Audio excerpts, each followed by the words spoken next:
ঈদ ঘিরে সেমাই, চিনি, তেলসহ বেশিরভাগ মুদি পণ্যের দাম নিয়ন্ত্রণে থাকলেও বেড়েছে মশলার দাম। পেঁয়াজের দাম কিছুটা বাড়লেও আদা রসুন বিক্রি হচ্ছে আগের দামেই। তবে বেশিরভাগ সবজির দাম বাড়তি। মাছের বাজারেও রয়েছে অস্থিরতা। ঈদ বাজার ঘুরে বিস্তারিত জানাচ্ছেন জান্নাতুল ফেরদৌসী। দরজায় কড়া নাড়ছে পবিত্র ঈদ উল ফিতর, তাই শেষ সময়ে বেড়েছে ঈদ পণ্যের বেচা বিক্রি।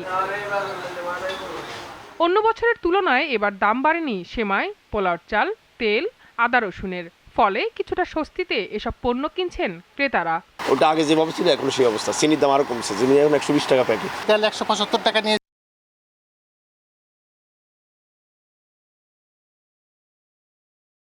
চিনির দাম আরো কমছে, চিনি এখন 120 টাকা প্যাকেট। তেল 175 টাকা নিয়েছে, আগের দামই আছে। হ্যাঁ, তারপর ওই যে জয়ফ্রি জয়ফল এটা নিয়েছে। তবে পেঁয়াজ, গুঁড়া দুধের দাম কিছুটা বেড়েছে, আর লাগামহীন হয়েছে সাদা এলাচের দাম। এলাচি, দারচিনি, জিরা সব মশলার দামে বাড়তি। আদা রসুন আগে চেয়ে একটু কমছে। পেঁয়াজের বাজার কেজিতে 5 টাকা করে বাড়ছে।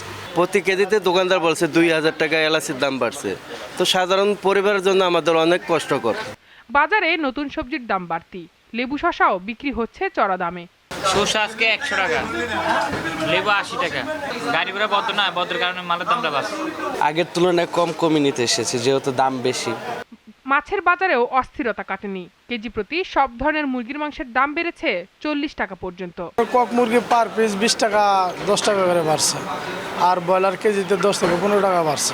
তবে প্রতি বছরের মতো এবারের ঈদ বাজার কিছুটা স্বস্তিতে করা যাচ্ছে বলে ক্রেতারা জানিয়েছেন। পোলার চাউল, চিনি, সেমাই, তারপর কাঁচামাল টাল যা আছে আমি সবই নিচ্ছি আজকে ঈদের জন্য। খুব স্বস্তিতে আমরা বাজার সদা করতে পারছি। তাদের এই স্বস্তি ধরে রাখতে সরকারের মনিটরিং আরও জোরদার করার দাবিও জানিয়েছেন অনেকে।